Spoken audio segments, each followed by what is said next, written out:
An entire world is ready for you to start your career teaching the path to wellness. Mastering the science of mindfulness.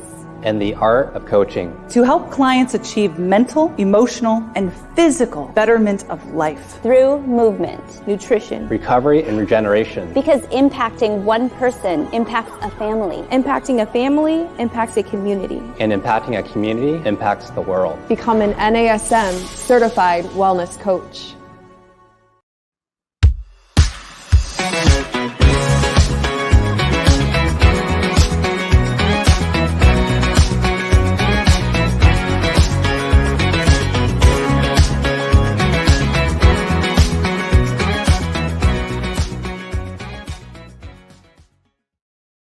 Hello, friends, fans, and followers, and welcome to another episode of the Better Than Fine podcast. I'm your host, Darlene Marshall, and I want to start today's episode just by saying, in this episode, we're going to talk about some things we don't normally talk about on this show. Things like disordered patterns of eating, restrictive diets, highly restrictive diets, weight loss, and the like. So if you're in a place in your life where hearing a podcast about those topics maybe isn't the best thing for your wellness and well-being, you might want to skip this one because your well-being is important to me and important to the people who create this show. All right, so let's get to it. I've shared on this show before that I started dieting pretty early on in my teens, and that started in earnest when the person who at that time was my stepfather came home and essentially told me I was fat because I had a heavy BMI. And never mind that I'm just like a large framed human being who was playing a lot of sports and has a lot of muscle. Like that wasn't relevant. And that was my first time dieting. But that was not the last time that I dieted. In my late 20s, I discovered elimination diets. And for anyone who doesn't know what elimination diets are, you cut out food groups that particular diet, whatever that diet is, deems to be harmful. Now, there's some arguments often around elimination diets that you're removing certain food groups because those bother the immune system or whatever, maybe they're toxic. It doesn't really matter the details. It matters that it's the selling of this idea that you have to remove certain foods because they're bad for you. Now, I'm not going to name names about what I tried. It was a very popular offshoot of the paleo diet, a very restrictive version of the paleo diet. It was back in 2012. I was working as a personal trainer by that point, and the language of that diet was very aggressive to the point that if you deviated from the diet at all, you were expected to start the diet timeline over. Now, I had all of my clients read at least part of that book. The people I worked with were trying it. I got my mom to do it. And, part of it was that it gave us all this common language to talk about our restrictive eating. And one of those words that we threw around a lot was clean. We were clean eating because we were sticking to this very restrictive protocol. Now, what I didn't immediately catch at the time, but something I can look back on from here, is the shame that was coming up related to that diet. I physically wasn't feeling well. I had what I now understand to be, colloquially called the keto flu, but really it's that you very suddenly aggressively restricted your carbohydrates and your metabolism doesn't know how to process what it needs to get enough freaking energy to survive your day. But I was having dreams about cheating on the diet. And one dream in particular, I had a cheeseburger. And in the dream, I had a cheeseburger. And I woke up crying because I'd ruined the diet. And now I was going to have to start over. And now, I can actually feel my face flushing as I'm recording this because I'm actually embarrassed about it in hindsight. Because one person that I worked with at the time got sick every time they tried it. They would spend long hours in the bathroom. I'll let you use your imagination what was happening. But they kept going back to it because they bought into this idea of clean food and healthy eating. And because I was the one that told them to do it. And they were convinced that something was wrong with them because they couldn't do this really restrictive eating pattern. And if I'm being honest in my reflection about this, it's actually that something was wrong with me as their practitioner. And what I understand now about how people meaningfully change their behavior and the gradual ways that our bodies adapt to their environment, I'm embarrassed and disappointed in myself. And I also own that feeling with a bit of grace and the benefit of a decade of figuring out how to meaningfully help people. I'm not being hard on myself when I talk about this, because I work in an industry that is obsessed with the idea of clean eating and the righteous defense of a healthy lifestyle as defined by a very narrow idea of what being healthy is and means. So today, we're going to talk about what happens when we take that clean eating all the way to its extreme. So you're listening to the Better Than Fine podcast. I'm the host, Darlene Marshall, and I want to tell you, what's orthorexia? So the term orthorexia was coined by the physician Dr. Stephen Bratman in 1996, so not all that long ago in the science and psychology world. And Dr. Bratman defined it as an obsession with food's nutritional quality and its purity. But that definition is very actively still under debate. So according to a classification paper in 2015 by Coven and Arbery, they defined orthorexia as, quote, a pathological obsession with proper nutrition that is characterized by a restrictive diet, ritualized patterns of eating, and a rigid avoidance of foods believed to be unhealthy or impure. All right, so those three tick is restrictive diet, that you ritualize either what you're eating or how you're eating it, how it's prepared, and a rigid avoidance of foods that, whatever system you're in says, oh, that's unpure or unhealthy.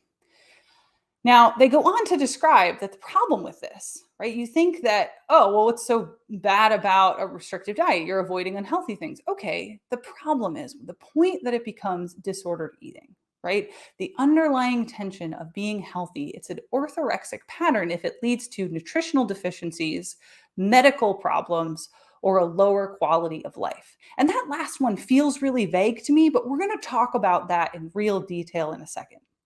So I want to be very clear about something in the beginning here. Orthorexia is not currently recognized as a psychiatric disorder.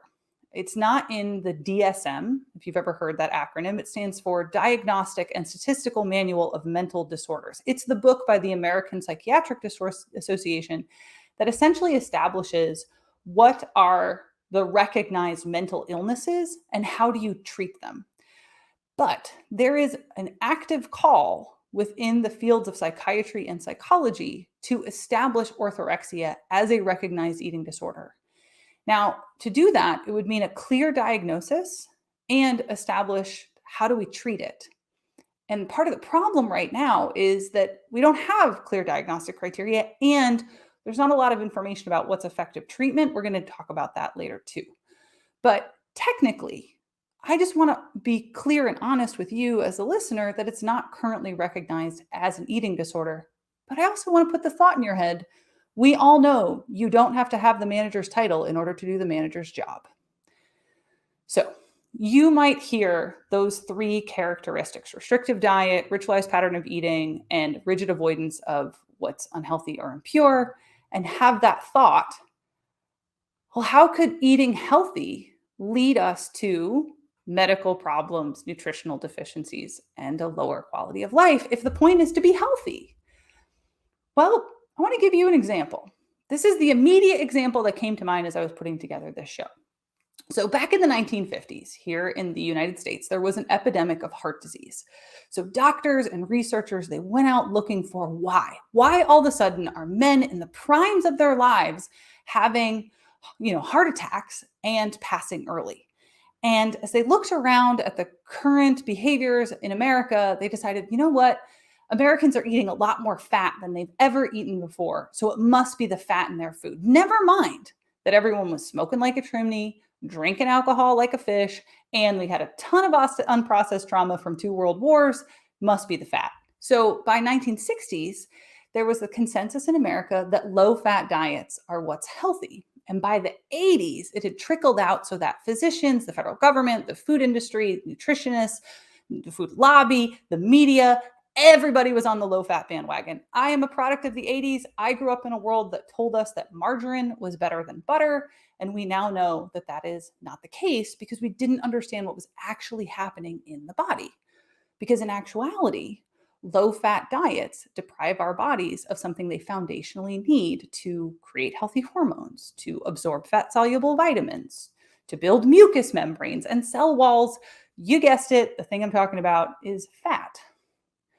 So someone obsessed with healthy eating in the 1980s and adhered very strictly to that conventional wisdom would actually be causing themselves nutritional deficiencies and eventually possibly medical problems just in their honest attempts to be healthy. You're listening to the Better Than Fine podcast. I'm your host, Darlene Marshall. We're talking about orthorexia, and you might hear that example about fat and go, yeah. But Darlene, we know better now.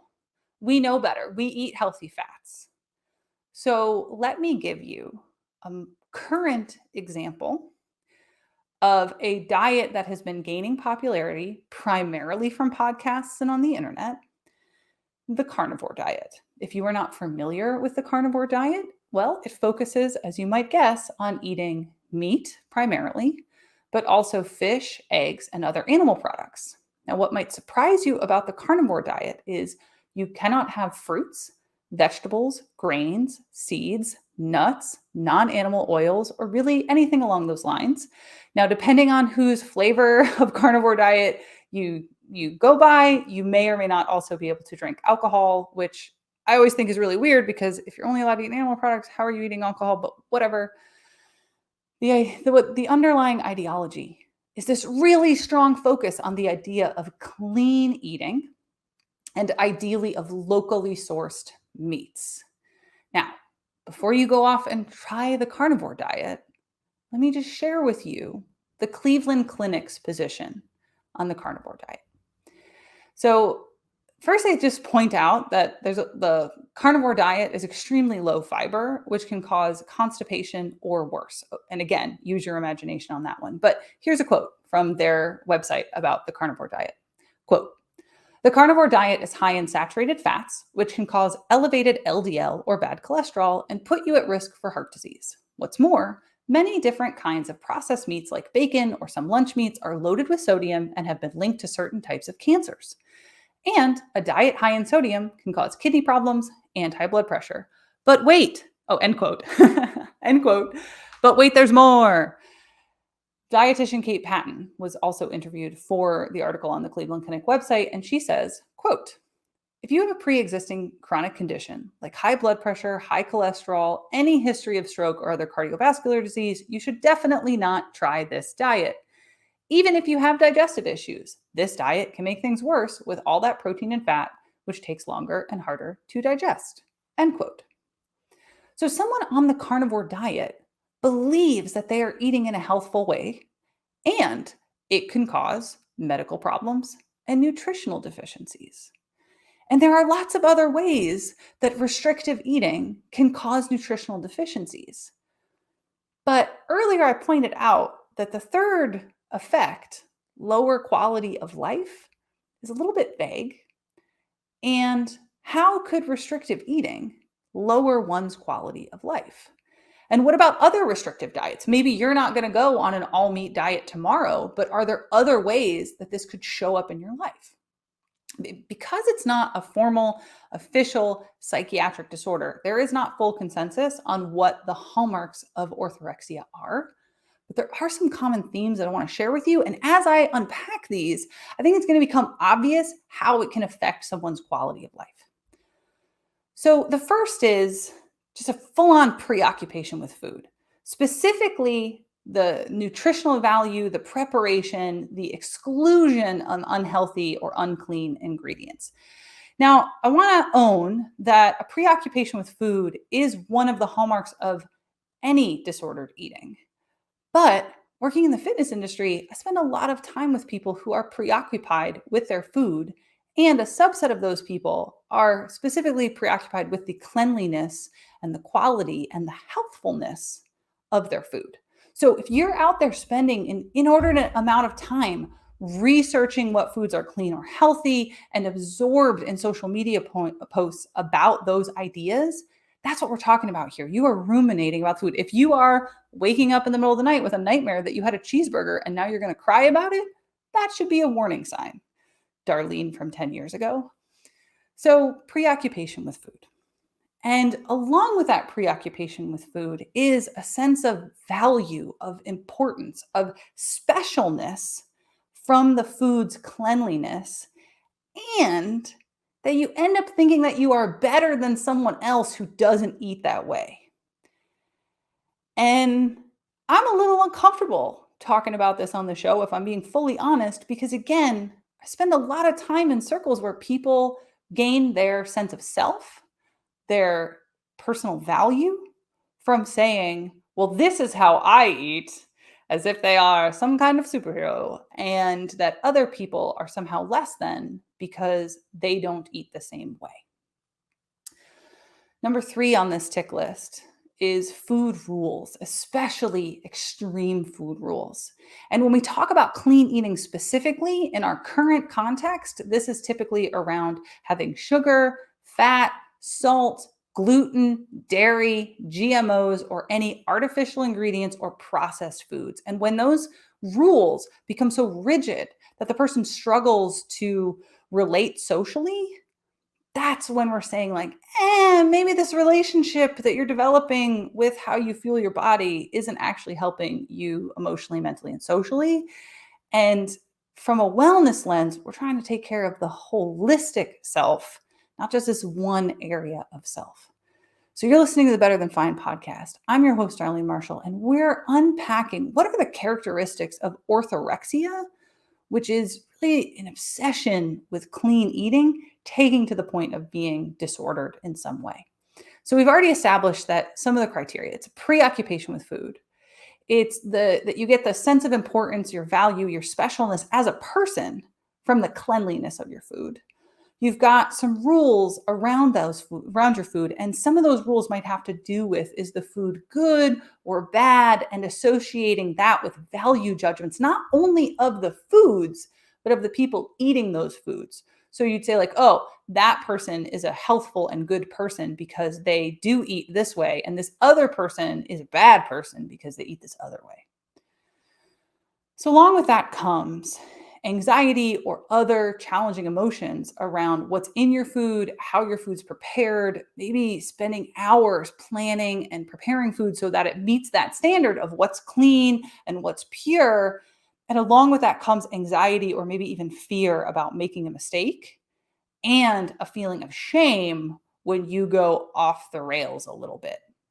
And as a coach, I have encountered this so many times. Somebody sets out with their best intentions, something comes up, they go to a family event, they go to a social event, and they have to choose between not eating at all, because that would be off the plan, or eating something that they then have a negative emotional reaction to.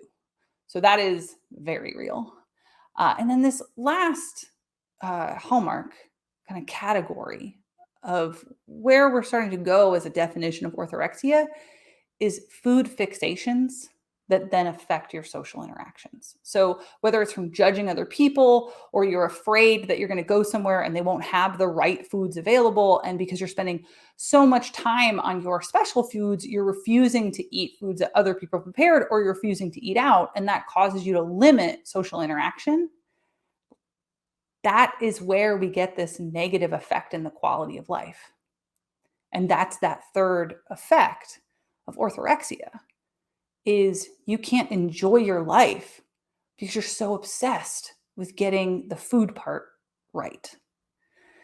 Now, there's going to be some people that push back on that it's not an eating disorder to have standards. It's not an eating disorder to want to eat well. And I was one of those people. I had this very rigid set of foods that I believed were clean and good.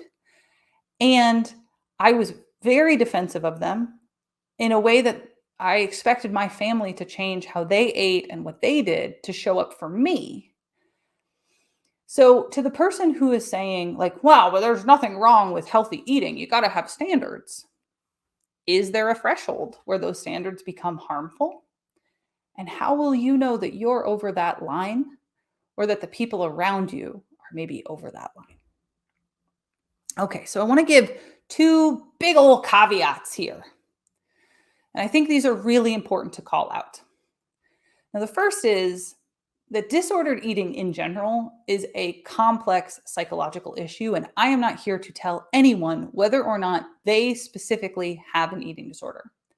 But what I am trying to do is bring your attention to a phenomenon that I have personally experienced. And I will be honest, it took so many years of healing and searching in myself to even be able, this is probably the first time that I have ever admitted publicly to having disordered eating patterns in such a transparent and honest way.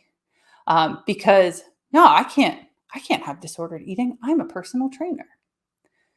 And I can feel myself starting to get emotional in admitting it, because what does it mean if, as a wellness person, I struggled with it myself? What I think it actually means is that we're all human and in a process, but that doesn't mean that that little voice isn't there judging me in my own mind. So what I want to do is just bring your attention to a phenomenon that I've personally experienced. I see it all the time in the fitness and wellness space, and that I believe that social media is exploiting us and making worse for the sake of clicks and selling stuff. Because we know that two very effective psychological tactics used to market diet and weight loss programs and books is to say that everything you thought you knew is wrong and to demonize current nutritional patterns. And there are plenty of people out there just pumping out content that isn't factual and accurate, and then makes people afraid to go about their day-to-day lives as they currently have been living them. And so the other big caveat, because I told you there were two, is orthorexia is not the same thing as having to eat in a particular way because of an actual diagnosable health condition, right? If you have celiac disease, you can't eat gluten, you get sick. If you have lactose intolerance, you can't eat dairy because you'll get sick. Or if you have an autoimmune disease and you're eating on the wall protocols so that you're not unintentionally introducing a compound that flares your immune system. Not eating something because it actually makes you ill is not the same as not eating something because someone on the internet told you it was toxic. And we see all the time the fear of illness being exploited in spaces that glorify clean eating. And as someone with a chronic illness, I find that ableist. You might get sick, don't eat the toxic food, as opposed to making people sick by making them afraid to just eat and be and live and be happy in their bodies and their lives. But you could have none of those things. You could get brainwashed by a TikToker and you're out there compromising your health, thinking that you're thinking you're compromising your health because you're having an ice cream cone. And I want to posit that the stress of the shame when you do have the ice cream cone is actually far worse for you than the shift in the blood sugar that you'd experience. And you could just blunt that blood sugar shift by going for a walk. All right, you're listening to the Better Than Fine podcast. I'm your host, Darlene Marshall. We're talking about orthorexia. And part of the challenge with orthorexia is we have glorified the idea of healthy eating in the US fitness and wellness culture. We deified being skinny, and then we tie that clean eating, healthy ideal, skinny appearance to that person's value. So it makes sense that we would then project that value into the value of the foods themselves. So what do?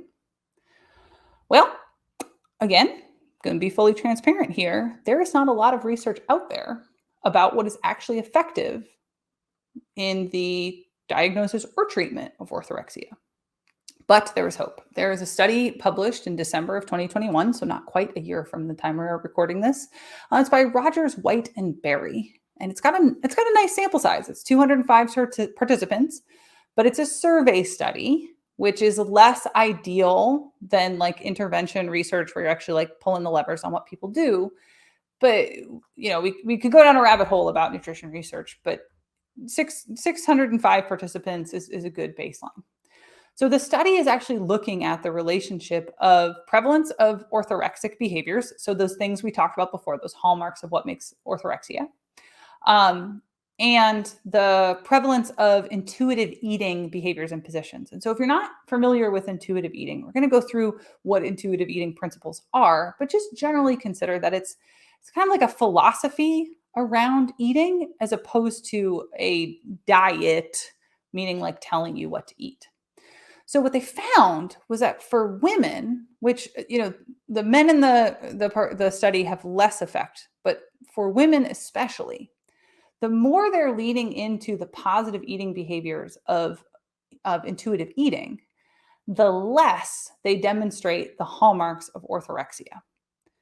So again, like the more you buy into these intuitive eating ideas, the less you're showing the negative effects of like nutritional deficiencies, restrictive eating, and compromising like social interaction. So here are those 4 principles of intuitive eating. So the first is unconditional permission to eat. Foods aren't good or bad. And you're not doing the blame, shame, guilt game with yourself because you had, a cookie or that ice cream example we just had. So you just have this unconditional permission. You want to eat something, you eat it. You don't tell yourself like, oh, I can't have that. So that's hallmark number 1 of intuitive eating. The second is eating for physical reasons instead of emotional ones. So you eat when you're hungry, you stop when you're full, and you're not having foods because you want an emotional payoff related to food.